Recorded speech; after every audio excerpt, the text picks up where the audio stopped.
The sport of javelin throw dates back to the Olympics in ancient Greece. The athlete sprints down a runway and just before reaching a line on the ground, hurls the javelin forward. For the throw to count, the athlete can't step over the line, and the javelin has to land point first in the ground. This modern javelin consists of a long hollow tube and a point. The tube portion is called the shaft. The tube is 1.2 inches in diameter. It first goes into a taper machine where forming dies narrow the back end to very specific dimensions.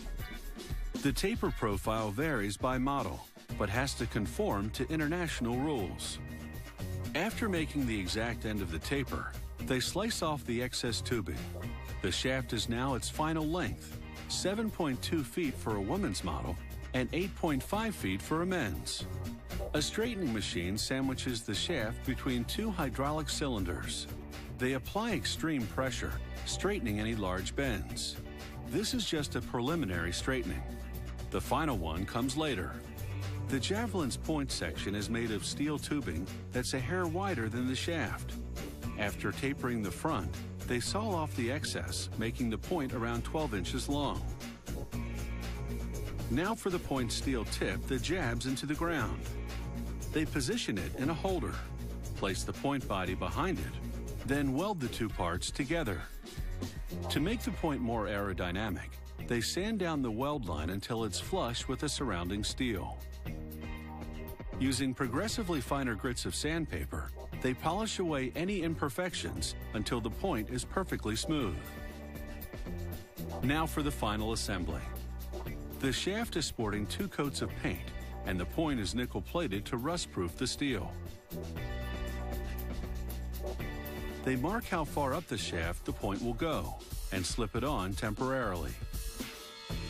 As the javelin pivots precisely where international rules dictate, they add pieces of lead until the javelin balances. Then all the components go on a scale to ensure their combined weight abides by international rules. 1.3 pounds for a woman's javelin, 1.8 pounds for a men's. Next, they squirt a little glue inside the point and drop the chunk of lead inside. They drop in some knotted cord and ram it in with a metal rod. This packs in the lead so it won't rattle around. They use glue to adhere the point to the shaft.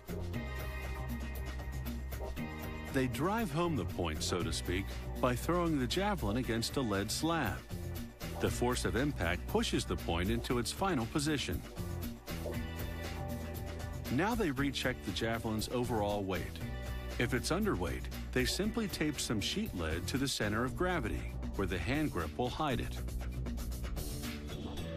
Using a gauge to measure the grip's permissible length, they mark the grip position at the center of gravity, then mount the javelin on a lathe and coat the marked area in glue.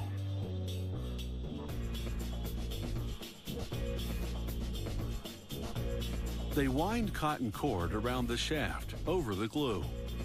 Before cutting the end, they verify the length of the grip with the gauge. They apply 2 decals, one bearing the company name, the other a safety warning. But no seal of approval just yet. The javelin still has to undergo a final straightening. This takes an expert eye and a small hand-operated press to straighten out any bends. It's all a question of aerodynamics. The straighter the javelin, the more likely it is to go the distance.